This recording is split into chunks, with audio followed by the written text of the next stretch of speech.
Okay, now Yo people, what's going on? It's Eagle Talks Football. We're back again with another video. Hope everyone is doing well. Today's gonna be a little bit of a different show. I got Rich in here, of course, Palace fan. We got Wolfie in the building, the resident Forest fan. We got a lot to talk about. We're gonna talk about Sean Dyche being the new Forest manager. We're gonna talk about Gabriel Magalhaes potentially missing the game versus Crystal Palace, and we're just gonna preview some of the games in the Premier League this weekend. And I thought it would be good to just bring in a different panel.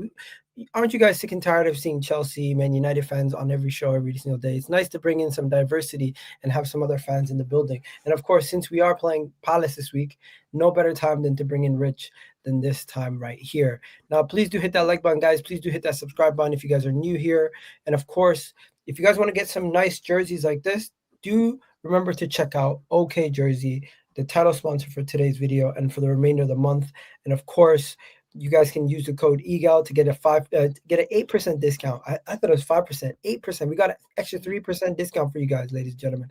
Make sure you guys go check it out. And all these shirts are quite affordable. And of course, it just makes it so you don't have to go and spend £150 on the retro jersey that you like or the new jersey that you like. Go check it out, ladies and gentlemen. But before we go any further, guys, game week 9 already. Time's flying. Am I tripping or the season's flying by? It's already game week 9. Can you believe it? Bro, it's dragged for me, man. I can't lie. Yeah, you had 3 managers. Let's just say I hate international breaks. You know what? I loved the last international break, man. It was relieving. It was relaxing. My phone wasn't ringing every 5 seconds. Yo, can you jump on this stream? Can you jump on this? It was nice, man. It was nice. You know what? I think, Wolfie, we know why you're not liking it, because you've had a difficult start to the season. But even your preseason was kind of shocking, wasn't it? Bro, you doing the preseason thing, bro. All right. How was Gyökeres in preseason? No, I'm saying, did your difficulty started in preseason? Didn't you see signs of this? The difficulty started with the whole Edu Nuno stuff. That's where it started, bro. Like, okay, so the transfer Nuno not seeing eye to eye, beefing up and everything. There was only going to be one winner there. That's right, because we started well at the start of the season. We beat what they call Brentford comfortably, and we drew with Rich's boys while they were in that rich vein of form. No pun intended. And yeah, then don't do that, because you know that we was flagging after 60 minutes because of Europe. What are you talking about, bro? You're like on your winning streak and all this shit, right? And then you know you couldn't beat. But then again, you haven't beaten Forest for like 100 years, man. So I hear it. Wait, are we your bogey team, Rich? No, that's Everton. wait, Everton ended the winning streak too. Yeah, but Palace haven't beat far. I'd say probably since like 2012 or something, maybe even longer than that. It has been a while. Yeah. To be fair, we can start to add Bournemouth to that as well. Bournemouth's on everyone's list, man. They're Bournemouth's doing madness. I hate them. You know what I was talking to someone today. Let me know what you guys think about this. If Arsenal was to win the league and Bournemouth was able to get Champions League football, would Areola have a better case for manager of the year than Arteta? Because someone was saying that to me. They're like, if Arsenal win the league, they still wouldn't give manager of the year to Arteta because Bournemouth. There should be no plaudits going to Bournemouth at any stage, even if they won the league. They shouldn't have. To be fair, they're always going to give it to league winners. So yeah, that's what I was thinking. But this guy was just hating. Although they did give it to Klopp that one time when he lost the league. That was weird. They nearly gave it to Nuno last season. Really? Yeah. If Nuno had held in the top, I think if he had held third place, he would have. No. There's no way. Arne Slot walked in his first season. What are you talking about, bro? He would have gone from 17th to Champions League. He was gonna win it. Fair. Now he's out the job. It's crazy, bro. Let's start with your team. Relegated with West Ham. Let's start with Forest, bro. How did it go from Nuno having the best year ever to now you having your third manager of the season? This is crazy, is it not? Well, technically, it's not the best year ever. I refer you to my lovely. No, best year in like the last 10 years. All right, fine. Last 10 years, I'll let you have that one. So that it's Edu, bro. It's Edu. There's beef. There was so much beef with him and your boy Edu, who you told me about is amazing and all this stuff. I never said he was amazing. I'm joking. But no, it's Edu came in and Nuno didn't like that there was this extra layer between him and Marinakis. Fine, no problem. This is such his life. I give Nuno zero excuses for it. I'll tell you why, because everyone knew Eddie was coming in. Gal, we talked about it like probably this time last year. Everyone knew Eddie was coming to Forest. Nuno signed a new contract in June, knowing that Edu was in the role. And Nuno decided that he didn't like it. He didn't like the transfer window. He wanted Adama Traore. He wanted to oil him up before games or whatever his reasons were. And Eddie told him you can't have him. And that was almost like the straw that broke the camel's back. And again, still fine if you don't like the person you're working with. I mean, if I had to work with Rich every day, I probably wouldn't like him as much as I do, but I'd still carry on with my job. You get on with it. He made it public. Once you make it public, you're a dead man walking, and he had to go. So I always get this, I bet you wish you never sacked Nuno. No Forest fan, or at least Forest fans I talked to, wanted Nuno sacked for footballing on the pitch reasons. But a lot of the Forest fans were like, he's crossed the line with the owner. You don't cross Marinakis, man. So he had to go. So I don't see any mistakes in that from the Forest side. Where I do take issue with Marinakis, and people tell me, oh, I get brown envelopes from him, and no, I'll call him out when he's done stuff wrong. The hiring of Ange Postecoglou was a stupid, disastrous mistake. Nuno had to be sacked, fine. It doesn't mean he'd go and get a mate in to take over. I think Marinakis saw the silverware. I think he saw that Ange won it last year with Spurs, and that Spurs team was so shit, as we all know, and still is. And he thought, okay, with a better team that he's got at Forest, with the 200 odd million that we've invested in, he'll probably get us somewhere in the middle of the Premier League table and walk the Europa League. How wrong he was, man. 8 games, no wins, 2 goals, 3 conceded a game, 61 shots on goal, 1 goal scored. You know, every stat he broke. He is statistically the worst Forest manager in history in terms of games won.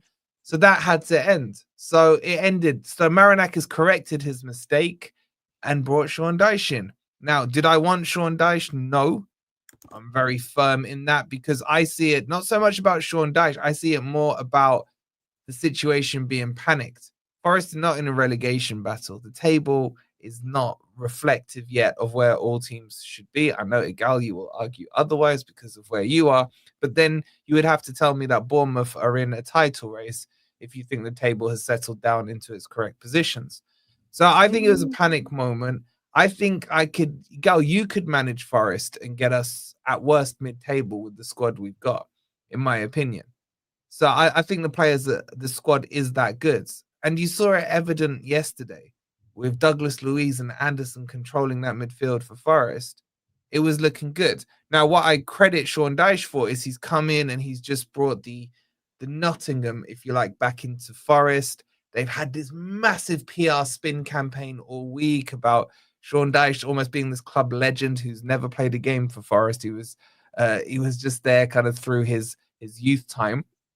But they brought in Ian Woan and Steve Stone, and even I, Mr. freaking Heart of Stone, that got me, because I remember back to Ian Woan as a kid and those free kicks against Spurs, goals against Newcastle, Steve Stone as well. Let me say this. Wow. When we were on your channel, remember the graph I brought up about how Ange's Spurs played and how Nuno's Forest played, and how the stark difference. Yeah. And for Rich, if you obviously you maybe didn't see it, it was on Sky Sports. Basically, it was a pie graph within a pie graph, and Ange's pie graph was like in the 90th percentile for running and all the statistical attacking things that you do, and then Nuno's was literally like not even starting. So it was like a pie chart within a pie chart, but one pie chart was like looked like a dart throw arrow, like, you know, the center where you throw the darts, it looked like that. And to me, it just goes to show the stark differences between the managerial styles, and that's the reason why I think ultimately it failed. Same way how you guys tried to go from Roy Hodgson to a more attacking style right away, and didn't work, and you had to bring back Roy Hodgson. Oh, Vieira. I remember that one. Yeah. Yeah, well, I wouldn't say necessarily didn't work. It started off really well, to be honest. It did. Yeah. And then it just went it nosedived very quickly. I think You that was partly hated to him, do though, with Rich. our owners not backing Vieira adequately, which seems to be a repetitive pattern of our owners not backing our managers. But yeah, it took a big nosedive. I think he fell out with Eze. You know, Did he he? benched. Yeah, there was games he wasn't starting Eze. You know, he also benched Elise in the FA Cup semi-final against Chelsea. What was Like that? there were things he was doing. Was that just the like, injury one, Rich? Did he bench him and then he brought him on 5 minutes to go and he got injured? Was it that one? Was that Hudson? No, No, that was Hodgson. Hudson. That was Hodgson. That was Hodgson Yeah, against yeah. Brighton. But yeah, so when we played Chelsea, and granted, obviously Chelsea at that time were doing all right. It was like, why would you bench? At least there was a clip of him walking back to the tunnel at the end because he had like 10 minutes and he kicked the ball back, like he was so annoyed. You know. Let me ask you this. One. To the question, there's a question about why Eze. He was annoyed with Eze. He was so impatient with Eze because Eze just came back from his Achilles injury, and obviously his performances weren't as good as it were before. And he literally just ripped into him, like where like a Glasner or a Roy at the time put their arm around him, and said, "Listen, you're good. You're our guy." You know what I mean? And he got back to his best form. So That's crazy. Talking about Eze, since he's an Arsenal player now, what do you think of the transfer? I haven't spoken to you since it's officially happened. Yeah, it was expected. It was expected. Obviously, you would know better than us. I don't know if Tottenham coming in made you hurry it up. Like, let's just say if Tottenham didn't put a bid in, would you have dragged it on a little bit further to get a better price? I don't know. But it was something that was expected to happen. We're happy for him. Like, obviously, we'll see tomorrow when I'm not at the Emirates, but for the fans that do go, I'm sure he'll get a good reception. You might get a few idiots. But yeah, we're happy for him. He won us the FA Cup, man. You know, He goes down as a legend, right? Absolutely. And when you think about it, he scored the opening goal in the quarterfinal against Fulham, the opening goal in the semi-final against Villa, and the opening goal in the final. Like he played his part. Yes, there's been talks in the past that he's not clinical or he doesn't get enough goals and stuff like that. Well, he came up clutch at the back end of last season, and we can't complain. Rich, did he score in the Charity Shield, or had you already gone? I can't remember. No, he played in the Charity Shield. He didn't score. It was Mateta and Sarr. Eze actually missed his penalty. He scored against Chelsea and it got disallowed. That would have been his last game. Yeah. That weird free kick rule that no one's ever heard of. Yeah, they never implemented it since. I'll tell you that. It's crazy. But I'll tell you this: Arsenal, Eze couldn't have started off any better. Forest and coming on, saving us versus Man City. I kind of felt like we kind of left him out to dry versus Liverpool, bringing him on to try to change the game in his first ever appearance for the club. You know, that would have been difficult. But his first start, he got an assist versus Forest. Sorry, Wolfie. That was Ange Postecoglou's first game for you guys. It was a shocking game. And it's kind of linked. Yeah, I think with Ebbs, you just got to be patient with him. Like he will come good. I don't like this whole. He's been good. Touchline. No, I think he's played well, but you know, with regards to output as well, like that will come. He's got like 2, maybe 3 assists or 2 assists. He got 2 assists and a goal. Yeah, and stuff. Who was the goal against? Will increase. It's Port Vale in the League Cup. Yeah. I think obviously him playing on the wing he's not a winger.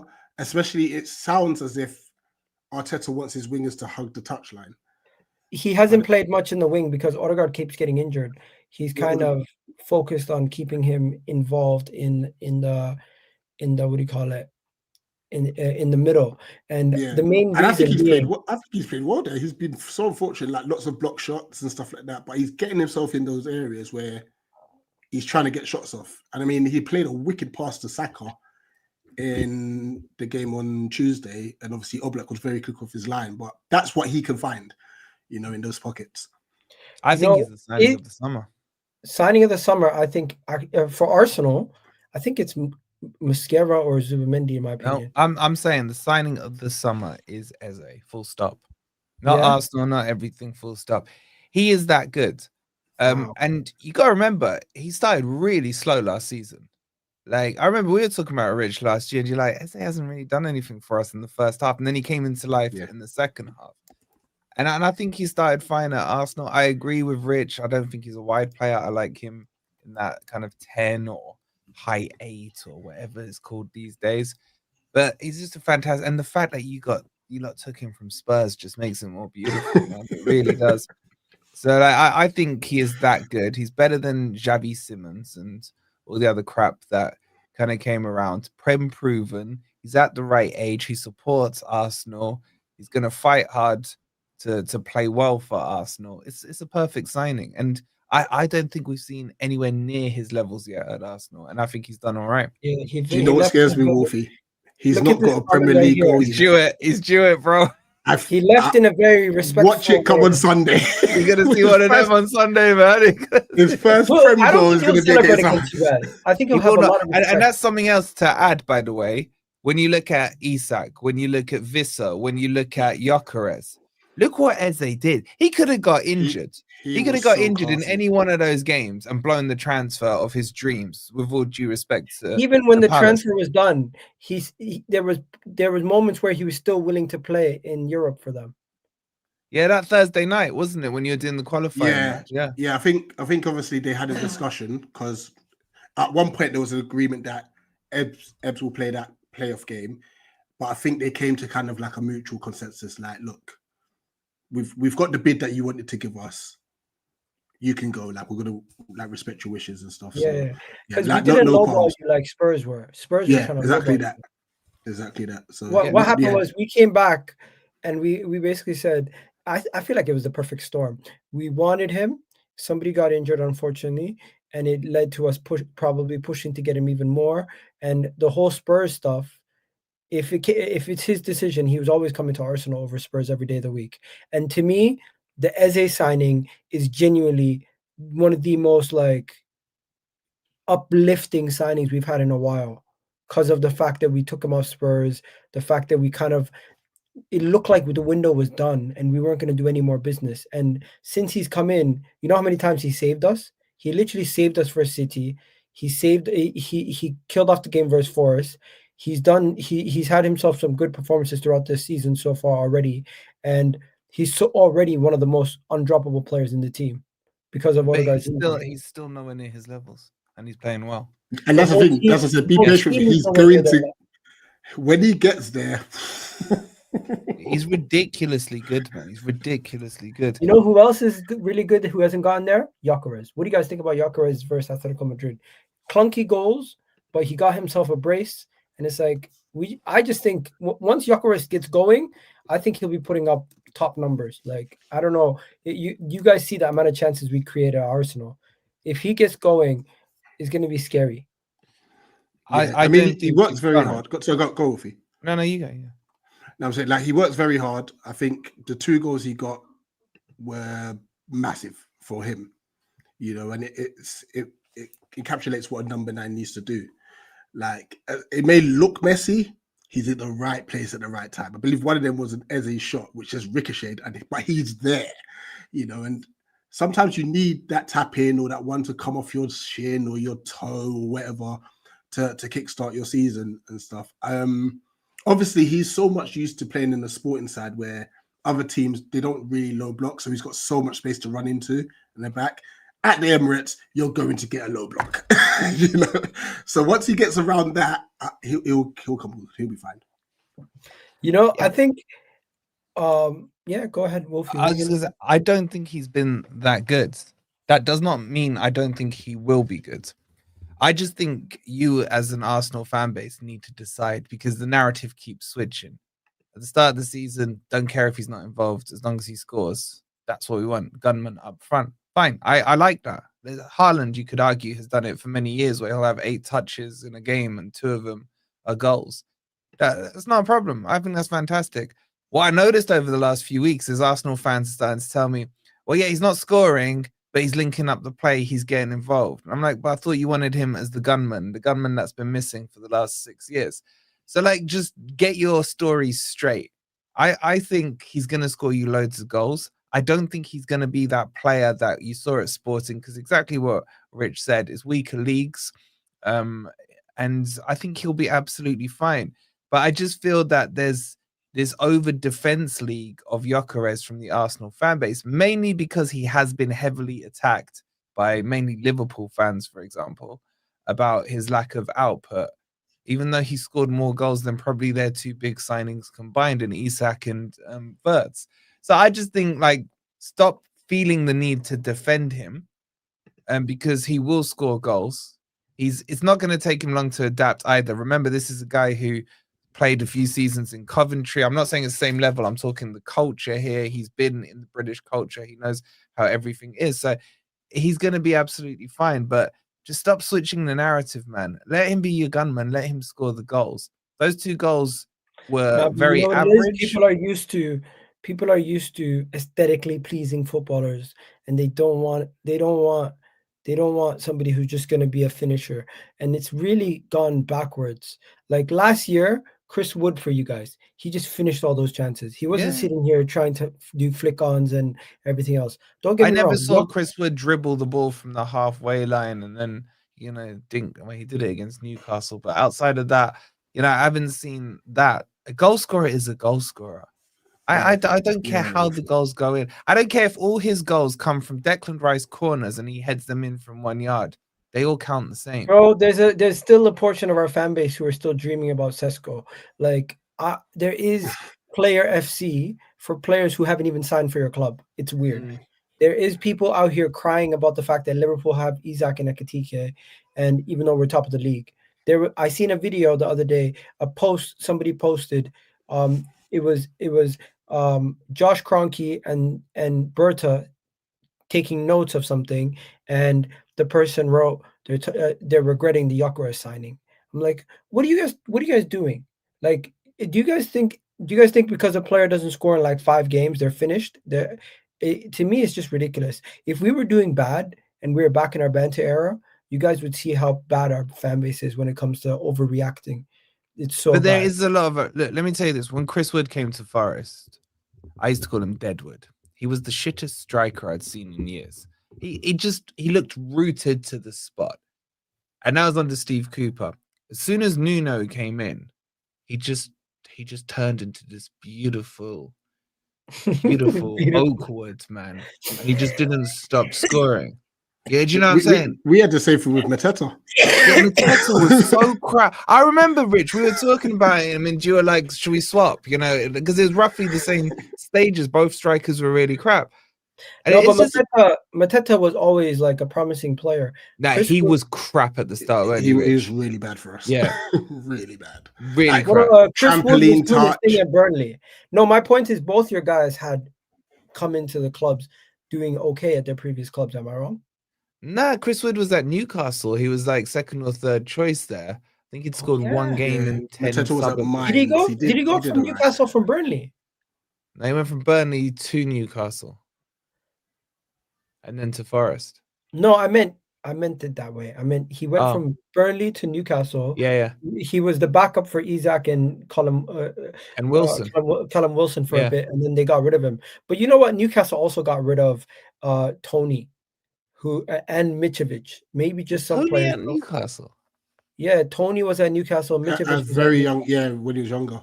I remember him at Peterborough. Yeah, so sometimes they had Sells as well. They had my keeper for a little bit. Sells. Look at Lookman was at Leicester and he freaking became a Ballon d'Or candidate. Like sometimes you just can't write people off. It's crazy. But my main point about the Gyökeres thing is he just needed to see some goals go in the back of the net, and he's been doing everything else. He's been doing all the hard work. Maybe he's just not used to doing all the hard work and scoring goals, because at Sporting they just asked him to do one thing. Going back, you're not gonna like what I'm gonna say here. There's 2 things that annoy me: the whole hair flicks, and he does look chunky, man. I can't lie to you. He doesn't. I don't know. Maybe he's got the wrong size shirt on or something. He just looks a little chunky. But you know what? He still clocked the 3rd fastest speed in the Premier League so far this season. Okay. That means he has the pace. It's just he might look. Bro, you can get chunky people that are fast, man. Yeah, he might look big, but he still has the pace. I don't think he is though. This is what I'm saying. You know, like him and Bumo. He has a looks six-pack. good. Huh? He has a six-pack. Yeah, I'm just saying, get him the right size shirt or something, man. It's just something's not quite right with it. He just looks a little chunky on the pitch. Fair. Maybe he needs to slim out, but it could be that his preseason was shit too. It's not a Luke Shaw situation, I'll tell you that much. It's definitely not a Luke Shaw situation. Before we get onto Palace, let's quickly run through some of the games this weekend before we get on to Palace and we start talking about everything between Palace and Arsenal. First of all, who's Forest playing this weekend? Bournemouth. Bogey mouth, man. Bournemouth. You know what, Bournemouth? I think this is one of those games where I don't want a Bournemouth defender in my team. I think you're gonna score, but I do think Bournemouth win. I just got a feeling that the stars are aligning. 10 years since we've beaten them. They're well overdue a loss. We're well overdue a win. Sean Dyche does that. He becomes my favorite manager of all time overnight. I just... Do you know what's crazy, Wolfie? I would have agreed with you had they not thrown a 2-0 lead against us. I think they're going to be pissed. You reckon? Or Yeah, because I saw that was a crazy game, bro. It was a very first half, entertaining they should have game. won. They should have been clear. Like, we were bad, you know. And but Did you see it as little chinks in their armor, Rich? There are, because I think it was that mentality thing, sort of thing. And I think it's something they'll probably would have looked at in the week and said, right, if we were to have a 2-goal lead, how are we going to keep a 2-0 lead? You know, so yeah, that could work in their favor this week. You have to wait and see. But are they Semenyo FC? You know what? He didn't play that well against you, I didn't think. I mean, no, to be honest, I'll be honest with you. When you look at highlights, it may look like he wasn't heavily involved. But what you actually see him doing when I was at Cellar, I was just like, this guy. He gave Chris Richards a torrid time, an absolute torrid time the whole game. I think the thing that benefited us, they had Brooks and Evan Nilsson out. I don't know if they're going to be back, but that's 2 additional substitutes they could have used, you know, going forward, which probably would have helped them see off the game a bit better. But yeah, I think once we started putting the pressure on them, they literally just fell into a shell, and then still took a third. You know, so. What you saying score prediction wise, Wolfie? You scared? Of course, I'm scared, man. It's bogey mouth, man. Our bogey team, man. I'm gonna say 2-1 Forest with 0 chest, man. But I just feel, you know, after yesterday, how bad is this bogey team set up? We haven't beaten for like 10 years. I remember when we 10 years. 10 years, and that's pretty much playing them year in, year out, apart from the couple are we of talking times clean sheets, or are we talking close games? Like, what are we? Bro, how about this, right? We went 2-0 up or 2-1. I think we went 2-0 up at home. The season we came up and we lost 3-2 to them. We lost 5-0 to them away from home last season. The season we got promoted, when we were in our hot zone, they cancelled the game because they said that win against them was in 2014 away at Bournemouth. Yeah, thanks for reminding me, bro. But this is how scummy they are. When we were gonna play them in the season we were coming up, they cancelled the game pretty much on the day because they said it's windy and their roof might fall off because their stadium's so shit. I'm not even trolling. That's what they said. So that game stadium's decent. What?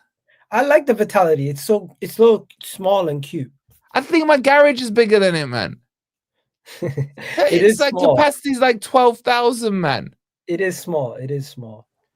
But yeah, so I just look. I don't like them in the Premier League. I think they should be like a League 2 team. They could definitely get a new stadium, and then at this rate they're going nowhere. Huh? What? They're going nowhere at this rate. I put them to get relegated this season. Hey, if they get Europe, they can use that money to rebuild the stadium. What are you talking about, Miguel? They're redoing their stadium. Ask me what the capacity of their new stadium will be. What? 20,000. What is it now? 14? 12. What the hell? They're only doing it for another 7? Yeah, because they got no fans, man. No one cares about Bournemouth. 7 or 8, like Matt. Yeah, this is what I'm saying. All right, that's it. They don't deserve to be in the Premier League, man. They need to go back to League. Nah, I like Bournemouth, man. Allow Bournemouth. Really? Anyways, let's Did go Saliba to get sent off against them? let's do quick fire. Let's do quick fire. Go on. Win or Leeds or West Ham. What are you guys saying? I think Leeds win this game. I've got a draw. I think draw. Yeah. Draw. I think it could be a really dull 0-0 draw. I think Callum what do you call it? Calvin Lewin has been balling lately. I'll give it to him. Fair play. Has he? I thought he started scoring goals again for Leeds. Bro, he scored 1 goal, I think. That's all you need. You need confidence. That was like 6 weeks ago. No, what? Yeah, I think he's only had 1 all season. Yeah. Okay, maybe I'm tripping. Well, I might be wrong. I might be, because they lost to Burnley, and before that they lost to Spurs. Why are people raving about him then?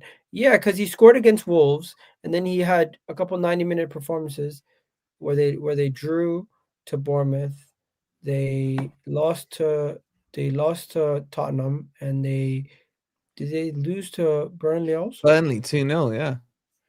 Yeah, okay. So yeah. And West Ham are like so bad, man. This just stinks of 0-0. It's just Nuno's West Ham gonna go there and low block. It's just West Ham. I don't trust them to get any wins right now, even though they got a new manager situation. As for Chelsea versus Sunderland, I think if Chelsea was fit, they would be easily another contender for this title. Chelsea were horrific against Forest. We should have been 3-0 up at halftime. I know, but you have to remember they have so many injuries that you guys should really. Okay, I had Ange, bro. Okay. Bias aside, I don't like Chelsea, but I'll keep it real. They have a squad that could rival ours if their team was fit, in my opinion.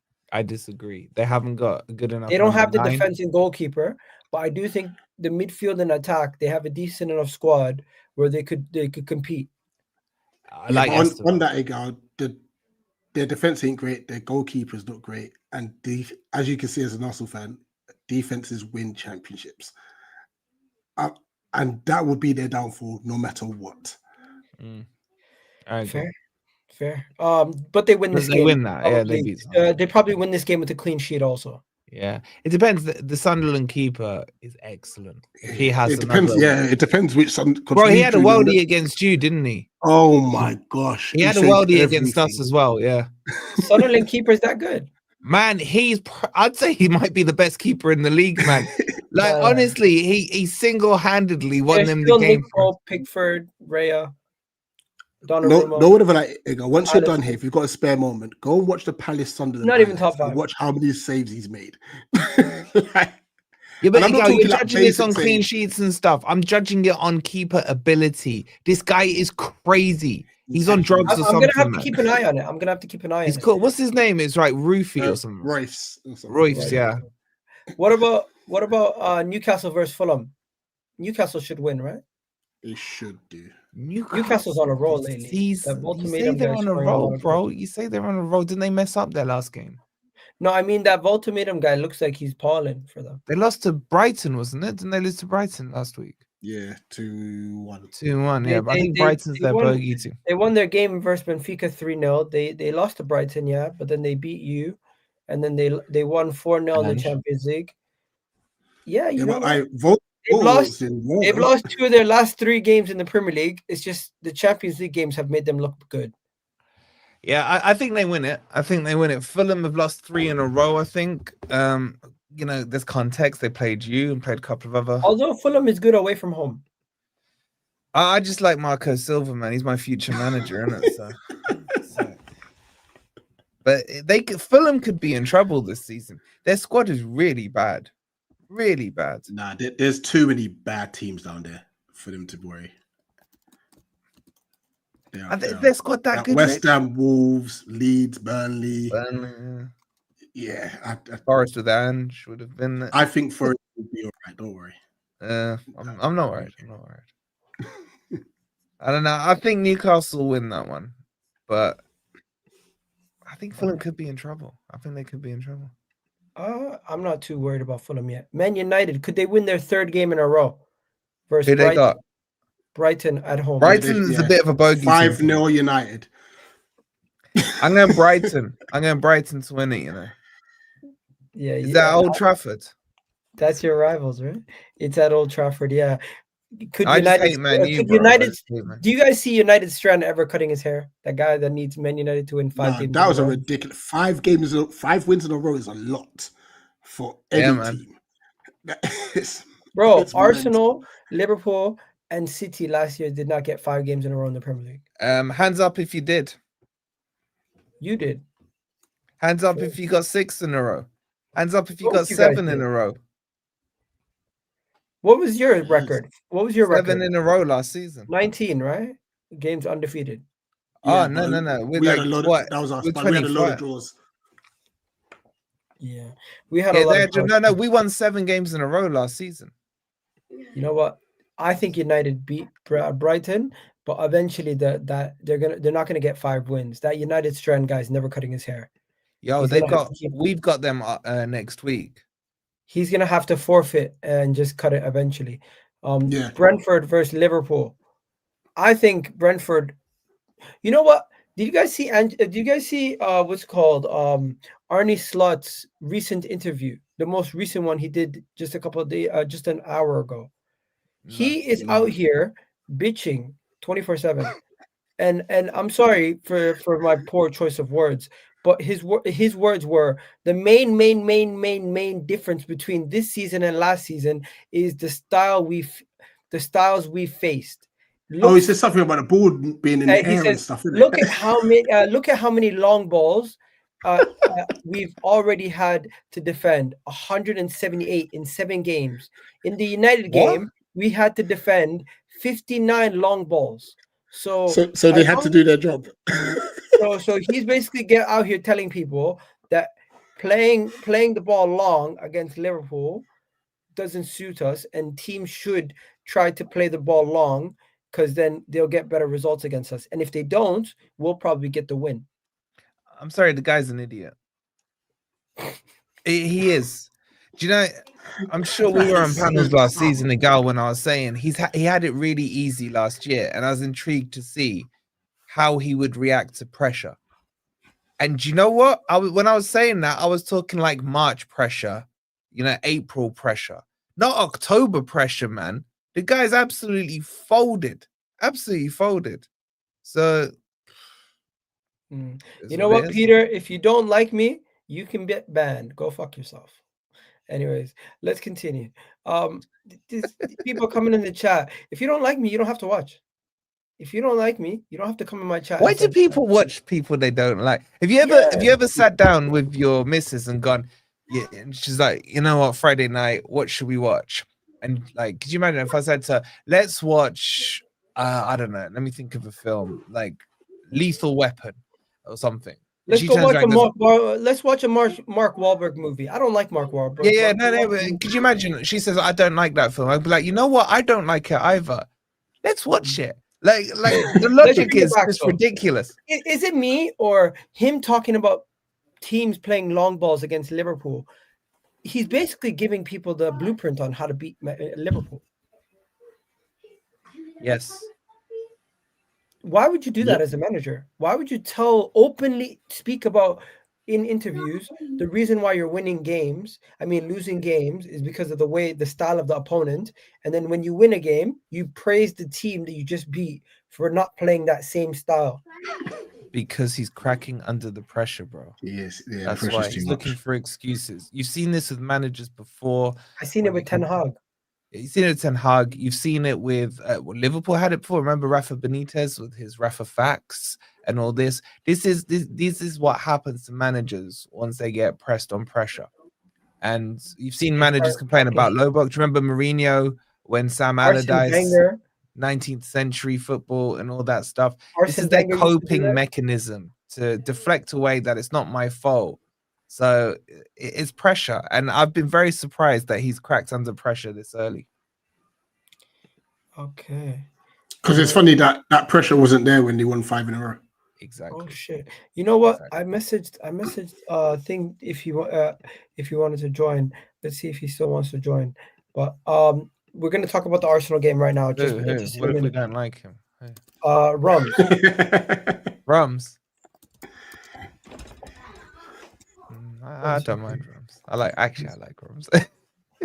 Okay.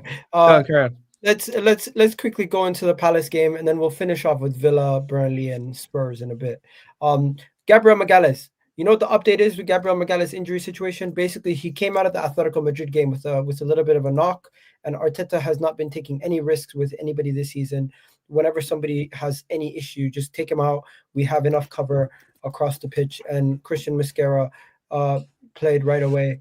And I do think if Gabriel Magalhaes is not available versus Palace, Mosquera will start, but it will be a big miss with set pieces. He's already scored more goals. He's already had more goal contributions this season than he has had goals conceded across all competitions. So you always need a player like that. And I just want to know, what do you guys think? Do you guys think Gabriel's world class? Where do you rank him amongst the best in the world? Because he's a big miss for Arsenal any game he's not playing, but Mosquera is a good enough backup. I'm happy he's not playing if he doesn't play. That's not to say that like Mosquera's not a good backup or Hincapié or anyone who can slot in. You're still going to be strong. But what Gabriel offers on both sides of the pitch in both boxes is outrageous.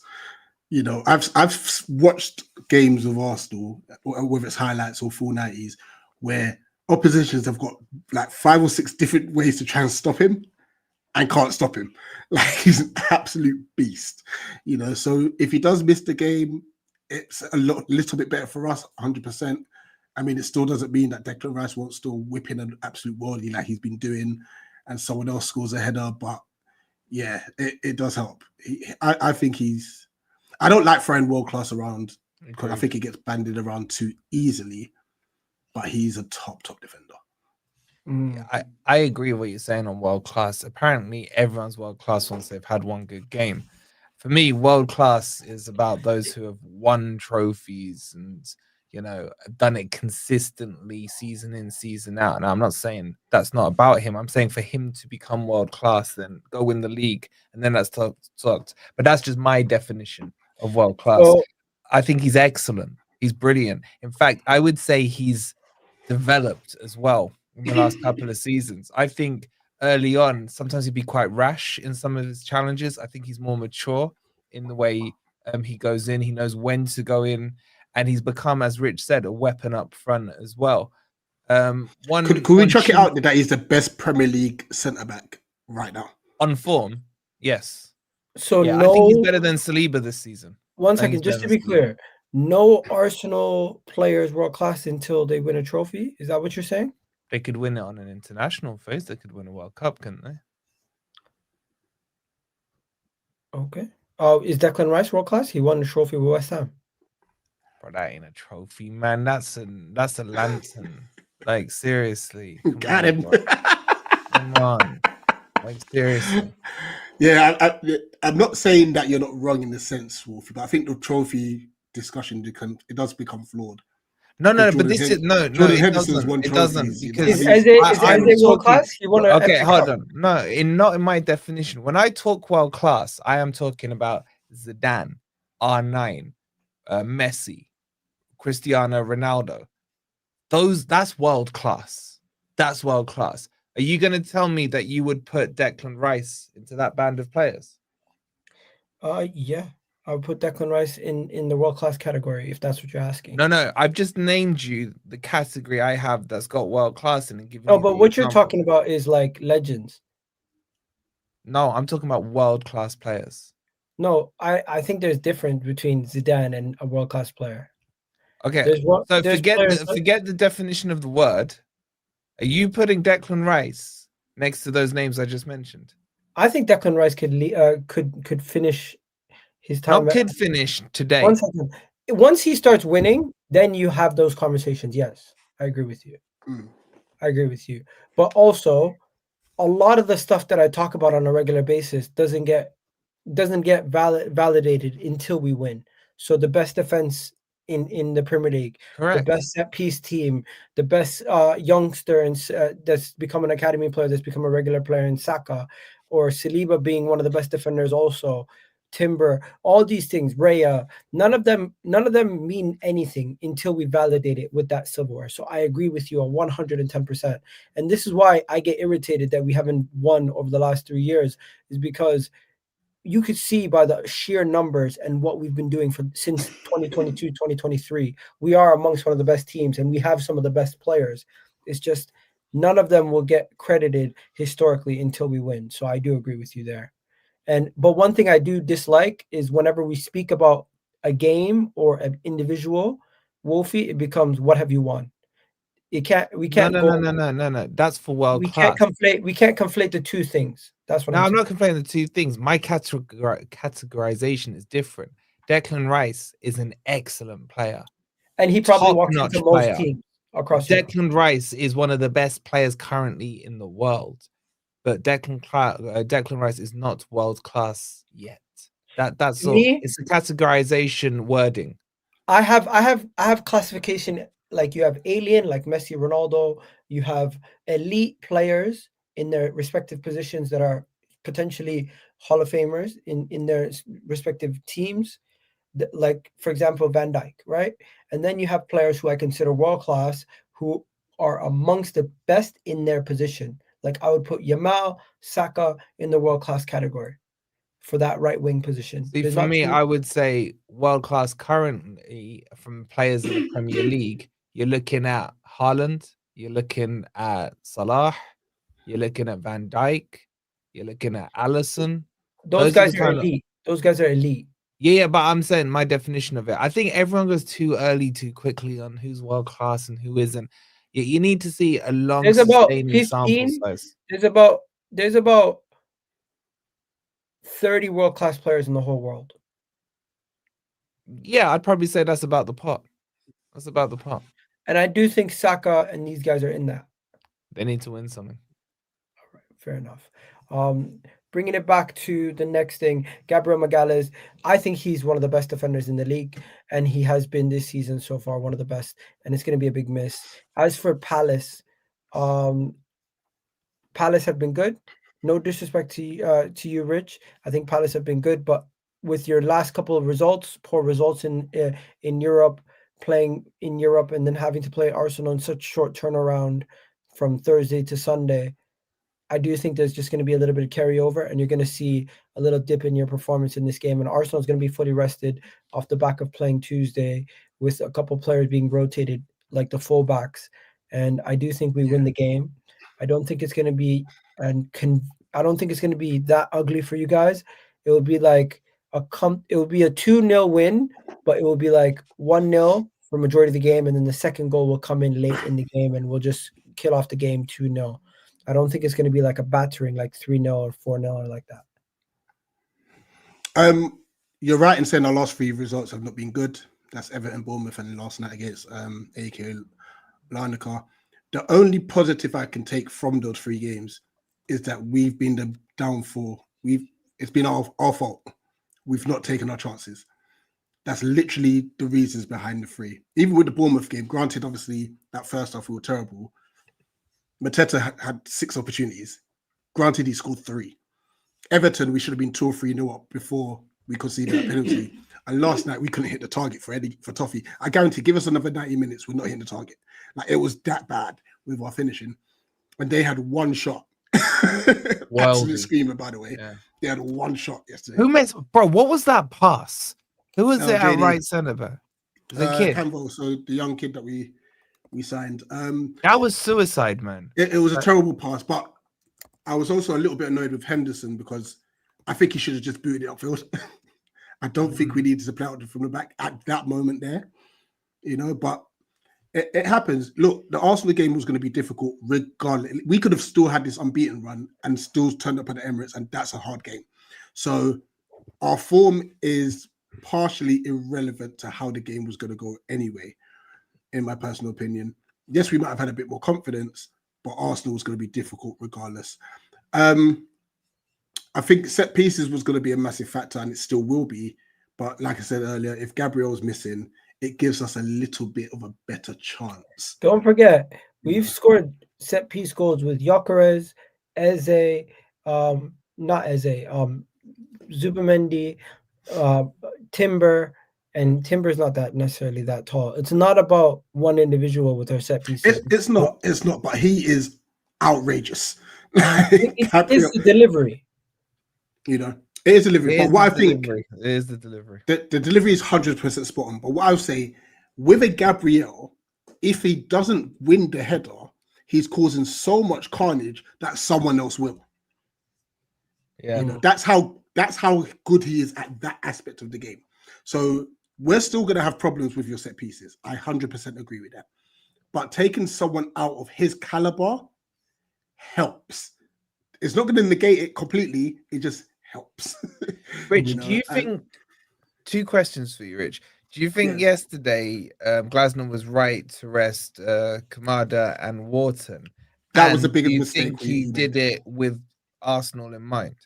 He did. He did have that. He also thought, obviously, as a manager, you'd think what we put out should be good enough to win the game. For me, I've always said, look, this is our first time in Europe. We cannot be underestimating any side. I'm sorry. You know, and yesterday, I think it was the wake-up call. I guarantee Glasner won't make those changes again. He won't. If he did last season, do you remember last season when we were playing you and you had Man City the next game? He played the same team. You know what I mean? So it was a bit uncharacteristic from him. But what I will say though, if he did want to make those changes, one of them had to play. Whether it was Kamada or Wharton, one of them had to play. Because Lerma and Hughes doesn't work trying to progress the ball. It's so easy for, and it's weird for us because we don't play teams as we are the low block. So to play a team that doesn't low block, we don't know what to do. So to take out a player of Wharton or Kamada's ability who could play the ball quickly absolutely killed us. It killed us yesterday. So we've got to take the blame for absolutely your manager did speak about it. He's like, being in the Premier League, you become favorites to win this competition. You kind of have to play different. It's not that easy. I know there's some shit teams in there, but you know, I banter D on it, but like banter aside, just European games, Mondays, Thursdays and Sundays and everything. It takes its toll. But again, let me ask you a question. You're asking Rich about ex-players that he might be worried about in Eze. Are you worried Eddie comes back to haunt you? Eddie Nketiah. Ooh, don't say like that. He did score against you in the Carabao Cup last year. Bro, I'm not gonna lie to you. Arsenal have conceded 3 goals all season. I'm not necessarily too worried about the defense. I'm more concerned about Palace's defense being so solid that it becomes a close game, and literally we're gonna have to struggle to break them down. Can we hurt Palace? Probably. Is Richards injured or just rested? Can Palace hurt Arsenal? I don't think Palace can necessarily hurt us as much as they can stifle us defensively. I think the key for us will be I don't know if it's going to be Marcelo Skelly or Calafiori, but you know when they like to invert, we're going to have to utilize Sara Munoz. That's our key right there. Because I think we'll get more joy going that side. Munoz is so good, bro. You know what's funny about Munoz? You guys didn't sign a right back for like 10 years. and then now you guys can basically get a right back who can play right wing if you really wanted. Literally. He's unreal. But and could he play in a back four, you think? Could he actually play in a back four? That's a good question. It's hard to tell because we've only really seen him play as a wing back. You know, I don't doubt he can because he's got the energy for it, but he's just so good as a wing back. All right. Finally, let's do what's your score predictions for this game so we can kick on and move on to the final couple games. And I don't think Rams is showing up. I'm gonna go an Arsenal win. I'm gonna go 2-1. And that's not to say that the 2-1 is close because we're close. I think we may score on the break.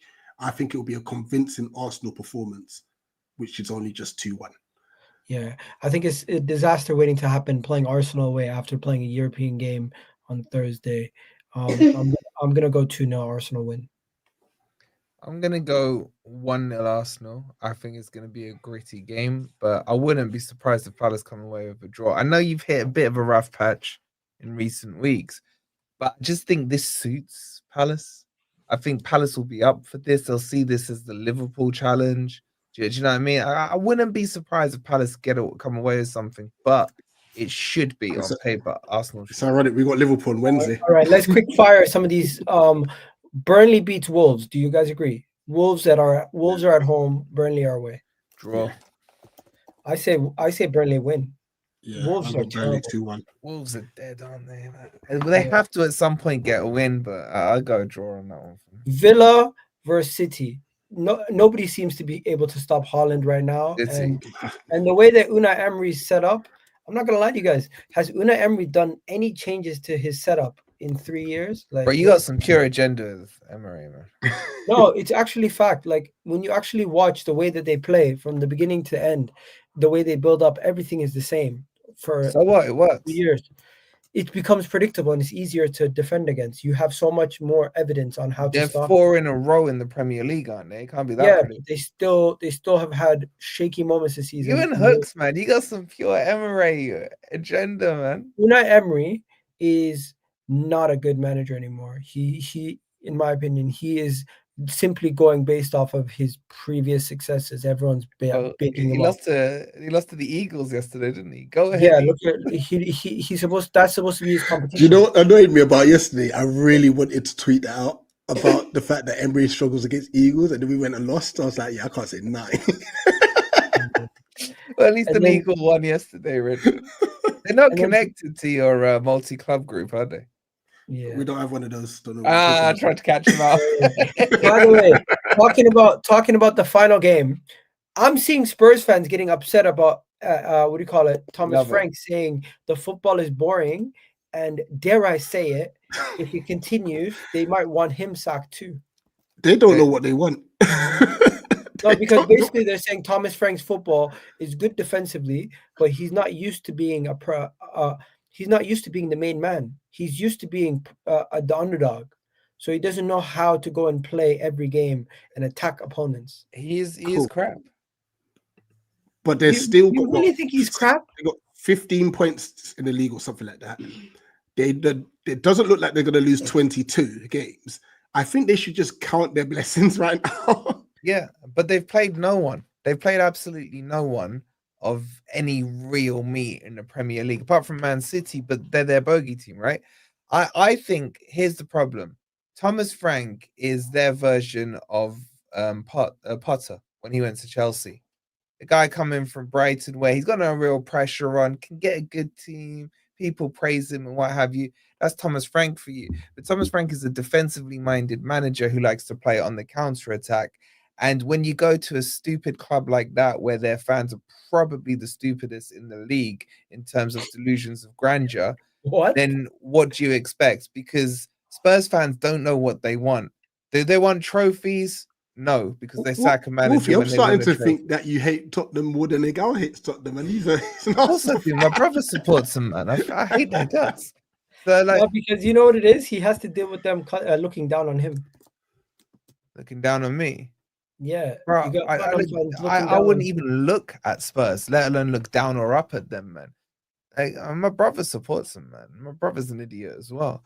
But do you know what I'm saying? Like, but do you get my point? Spurs fans do not have a clue. They think they are an Arsenal, a Man City, or a Liverpool, when they're more likely a Forest or a Newcastle or a Villa.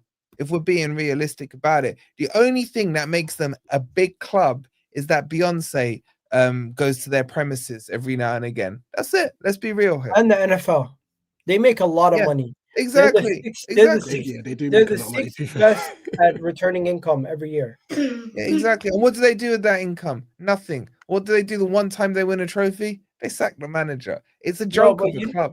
You know, somebody here said he's pragmatic. Nothing wrong with that. There is something wrong with that. Their fans want to go and attack Monaco in the Champions League. They don't want to sit back and absorb pressure and just wait for them to be able to hit on the counter. And then they're playing Everton this weekend. How are they going to play Everton this weekend with that tactic. You can't go versus Inshallah, David Everton Moyes' will win. Everton and try to play them on the counter when they're trying to play you on the counter. Somebody has to be the team that's forward thinking. If they don't beat Everton this week, I've looked at their fixtures. It's going to be a long November for Spurs. They got some nasty fixtures coming up. Also, Marco here saying pragmatic. That's just a polite way of saying boring and defensive. Let's be honest here. Because when someone says expansive, what do they mean? Oh, it's a gun-ho team. Pragmatic is boring and defensive. Everyone lied to me. They said it was going to be Haramba versus Haramba on Tuesday with Atletico Madrid. It clearly wasn't. We did our thing. We scored 4 but again, goals. everyone is pigeonholed. Like, it just tells you people don't watch other leagues because Simeone is not playing defensive low block football. He's had a slight style change as well. Do they beat Everton? I think Everton win. Oh, Everton win. Yeah. At worst, to draw. I think Everton win. The only thing, I think Brentford might be out for this game, which would be a big loss. Jack Grealish has been doing his thing. I'd love Jack Grealish to Finally, do you guys think people just have an agenda against Arsenal with the whole set piece FC stuff? Because it's really bad faith just to be sitting there. Part of the game. They just need to leave it alone. I think, was it Jamie O'Hara was complaining about Arsenal taking long throws? Jamie Carragher, Jamie O'Hara. It's just they're all sitting here saying the game is boring. Arsenal's it's part of the game. Shush, man. If you there was an athletic journalist. There was an athletic journalist that said Arsenal are ruining the Premier League with the long throws and set pieces. We take long throws. Okay, firstly, do you score more goals from open play football than you do from set pieces? As in, when the ball crosses the line, do you get 2 goals for scoring from open play? Clearly, they'd.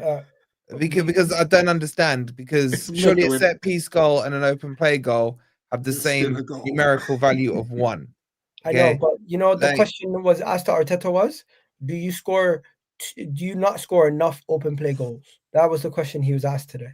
That's a fair question, though. And you know what he said? He said, I view open play and set pieces and penalties all as the same. I think you guys, saying that scoring goals is probably the hardest thing to do in football. And the way you do it shouldn't necessarily be judged the way that it's being judged right now. Okay, how about this? Getting the results should be judged. Yeah, 2 things could be right at the same time, though.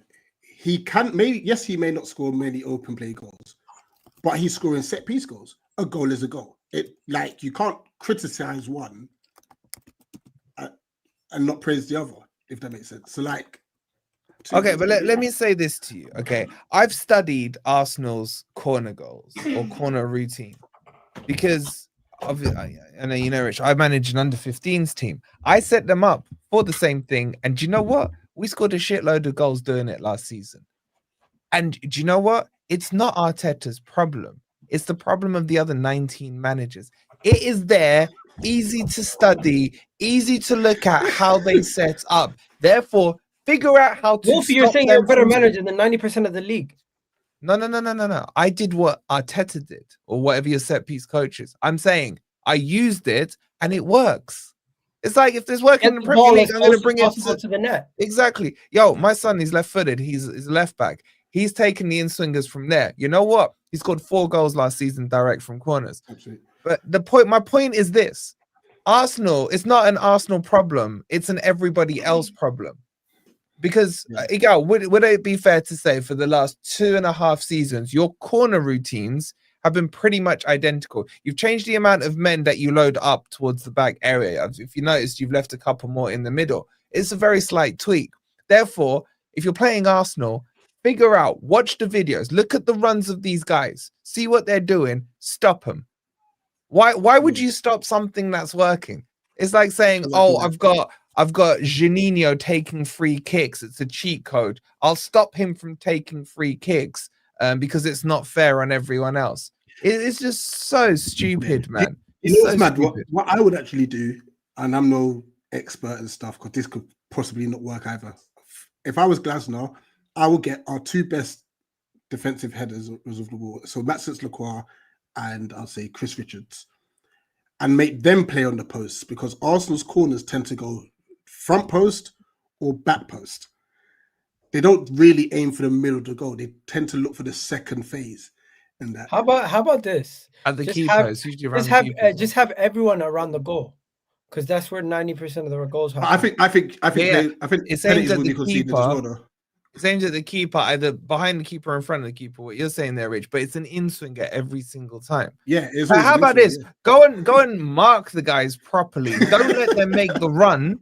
Block off the runners. You see what Put Atletico two on Madrid did? Gabriel. Block his run off. They put 5 guys on Gabriel. That image was mental. They made a half circle to try to stop him from getting in front of them. A literal horseshoe like this.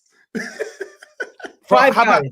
How about this, right? How about this? When they tried to, because we played a team twice last year, they complained to the ref that we were scoring the corner goals. It like this works down to grassroots. So they tried to block it off. So I got one of the kids to run behind the goal to come onto the other side. Perfectly legal, yeah. So that's how we did it to get around. So don't be surprised if you see Gabriel running behind the goal, coming into the other side just to spice it up. It's an art. This is what I don't understand. Why is it okay when remember Juninho at Lyon, everyone would laud his free kicks? That's a dead ball. But it's okay if the ball goes directly from someone's boots into the top corner. But if it's crossed in beautifully by Declan Rice or Saka from the other side and headed in, no, that's not okay. It's just bollocks, man. Yeah, no one complained when David Beckham swung 2 corners in for Man United to win the Champions League in 1999. Exactly. I'll just say this. As somebody who does his content and speaks about it all the time, I do think there's just a lot of bad faith journalism and content being put out there. And sometimes I'll say stuff and I'm definitely biased towards Arsenal. But as journalists or as pundits, as these people, they should have some level of professionalism. Objectivity. Yeah. Because it's becoming a joke. Anyways, we're going to wrap it up here, guys. You guys have yourselves a wonderful day. Big up Rich. Guys, don't forget to check out Rich's channel. If you guys want to go check out Rich and Wolfie's channel, the links are there in the description. You got FORESTFAN TV for Wolfie, and you got Eagled Eye Football for Rich. And of course, they're going to be doing match reactions, post matches for their respective teams. And you can and if Arsenal win, lose, draw, whatever it is, I'm going to do mine. Win, lose, or draw, they're both going to do theirs also. So you can always check it out depending on whatever result is or whatever you want to see. So yeah, there you go. You guys have yourselves a wonderful day. Thank you guys once again. Hopefully you guys have a good weekend, except for you, Rich. I want Arsenal to win, obviously. And I'll catch you on the next one. Love for the love, people. Peace. Great show, man.